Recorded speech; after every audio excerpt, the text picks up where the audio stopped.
Malawi Today.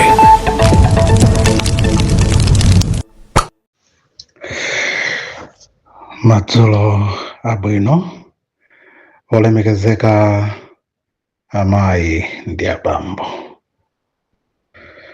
Madzulo abwino abale ndi alongo kwina kulikonse kumene nzika ya dziko lino la Malawi lili. Mawanso masana abwino, madzulo nditero abwino kwa tonse amene timalikonda dziko lathu ndipo timalifunira dzikoli zabwino. Tikudutsa nyengo zowawitsa, koma timayenera kuti tonse tivale dzilimbe pozindikira kuti tilibe dziko lina koposa limene Mulungu adatipatsa, lino la Malawi.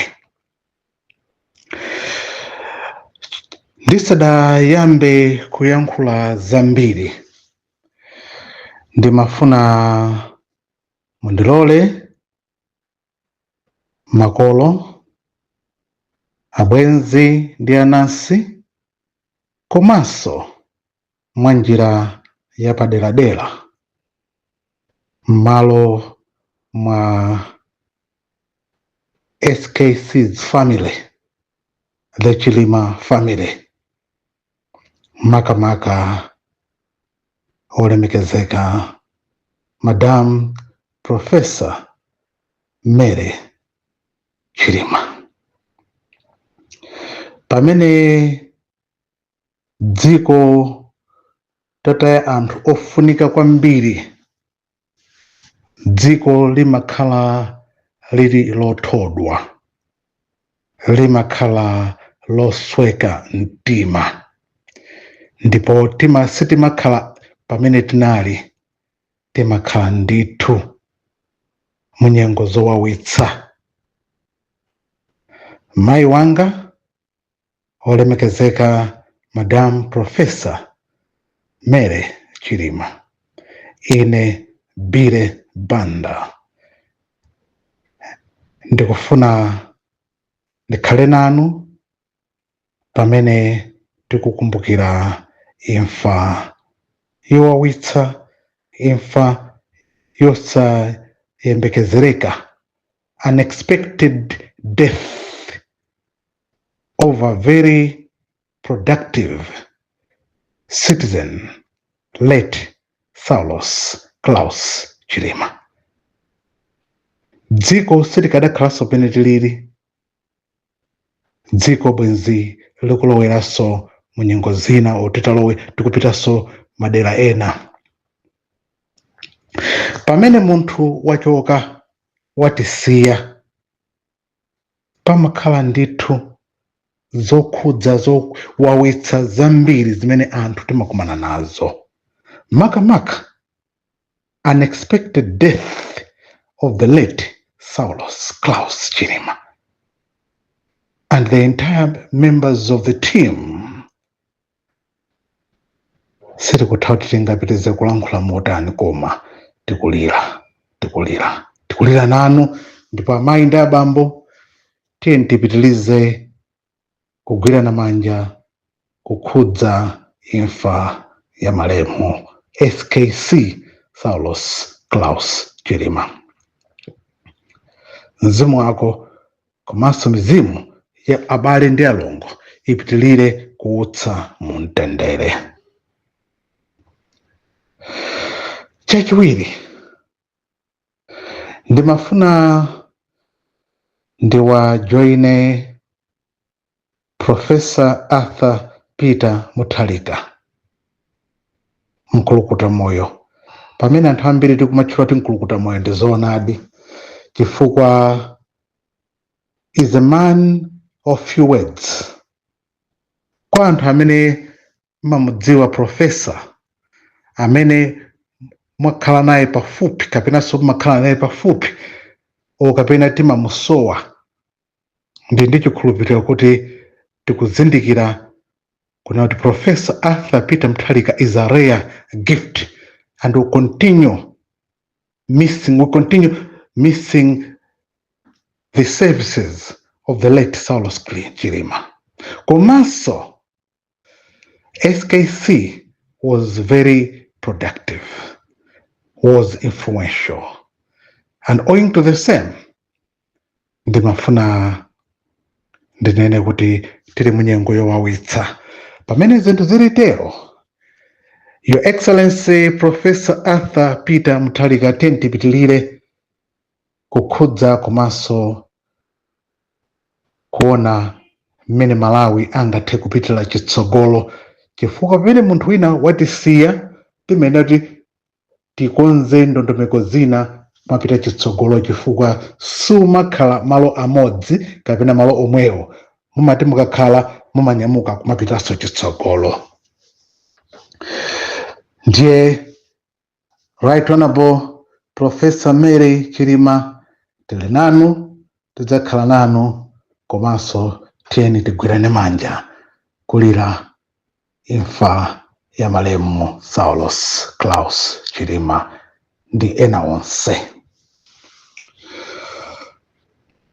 Chachitatu, ndimafuna ndigwirizane ndi mayi amene alankhula a short while ago. Mayi amenewa Mulungu awadalitse. Pala anthu ambiri timatha kuzindikira okhala okhudzidwa osweka mitima, nkono tinkoyenera kuti tidzuke tilankhule komanso tipange machawi tisangoyang'ana. Zimene akupanga anthu ofuna kupondereza chilungamo pa nkhani ya zomwe zikuchitika kuti mukufuna kuphimba nyasi. Ndinene ndigwirizane ndi mayiwa, komanso ndigwirizane ndi azibambo kapena azimayi wena, anthu ena akufuna olikonda dziko kunena kuti nyasi saphimba. Nyasi saphimba. There have been so many judicial coups. There have been so many judicial issues. Zimene anthu judicially nyasi, zimene many of you, not all of you, but many of you, members of the judiciary mumapanga kupondereza chilungamo nyasi. Ndinene muona ntima, nyasi saphimba. Nyasi saphimba. Tikubwezeretsa chilungamo ndi chikondi mbuyo. My judges, kodi ino mati mukakhala madzona ngati ndinu ndani? Are you brave? Are you intelligent? Are you wise? Are you too professional? Are you too important than a noble citizen? Are you well learned and well educated? So we, okapena ifeyo, we are the eflefus, we are the nobodies. Ndikutsimikizireni. Many of you judges, many, not all, many of you judges are useless. Mumapanga zinthu chifukwa chakuti you are pretending kuti ndinu anthu ozindikira, okapena mukufuna kudyerera pamene simunadyerere. Ndibwerere kumfundo imene mafuna ndinene koyambirira part of the discussion ina. Some, not today, kama some of the few days ago, ndakhandukuma tsutsika muntima koma ndimanena kunena kuti judicial imene tili nayo kuno ku Malawi. Many of you judges must stand down. Your professional ethics leaves a lot to be desired. Leaves a lot to be desired. You are not, your professionalism is not good enough.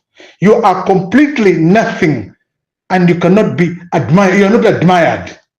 Mukamaka lowa mchemba parliamenti mawa anthu mukawa kuwe mugawa kuwema judicial officers enawa, not all but enawa ndi odzimva odziona akadziyanganira okha pansi ndipo akazindikira kunena kuti they are useless. Ndipo this woman has spoken my words. Zangovuta kuti we are powerless in terms of finances. Tikada kala oti kutithandiza kuchoka kuno ku Blantyre tibwere tidzakhale nanu kulilongwe. Tilibeke nakali konse koma your excellency you can kindly sponsor us to travel. Chimo kukanika ndi chani a president kuti muganizire anthu amene ali osowa ovutika kuti adzakhale ku parliament and give you the moral ethics and moral support. Pali anthu amene ali ndi mtima ofunitsitsa kukakhala nawo, ali ndi mtima ofunitsitsa kukukutani, kukugwirani manja komanso kupanga zothekera chifukwa zimene akupanga many judicial officers, not all but many judicial officers are bringing your integrity, or they're pretending that they are good enough when the reality is they are the worst ever in the in this country, in the Republic of Malawi. And hamenewa mulungu awakanthe nditu, mulungu wakumwamba mulipo. Amainda bambo, God is alive, God is able, and God is there, and God is real. And surely mulungu ndwakumva, mulungu ndwolola, ndipo mulungu atichitira chifundo, atigwira manja, atichitira ubwino, atithangatira kuti nyengo zimene tikudutsamo we should be able to cross the river Jordan. Nyengo izizi zikupangitsa kuti anthu ngati amene akutchulidwa achina Kenyatta Nyirenda achimwene, if I were you, I wouldn't have been a member of the judiciary. I would have resigned. If I were Kenyatta Nyirenda ngati mene akulankhulira nzimayiyu komanso anthu ena ambiri, we don't like you and we don't like your ethics because you are full of pretense. Full of pretense, and this is a fact. Amalawi, some of you judicial officers are many well learned, well articulated, well exposed. It's about time to stand up and stand aloof. Ndikwadzudzula, ndikwanyiseka anthu enawa amene amadzimva kuti ngophunzira, ngozindikira, akufuna kuti abweretse chilungamo pansi, chisamaoneleke chilungamo kuti chikupita patsogolo. Amayi ndi abambo, tikudutsa nyengo zowawitsa. Ndipemphe Justice Rezin Nzikamanda, I have nothing personal against you. I completely have nothing personal against you. I don't like your professional conduct. You must step down. As many as some of you, as many of you, musanyazitse mpando wanu wa chifumu. If you go into the Bible, even if you go into the Quran, inshallah, mutakuona kuti nthawi zina chilungamo, justice justifies the judges. Justice justifies the judges. Panopo tafika nyengo yokuti sitingathe kupitilira. Sitingathe kupitilira koma tiyeni chilungamo chiyende ngati madzi. Chilungamo chiyende ngati madzi.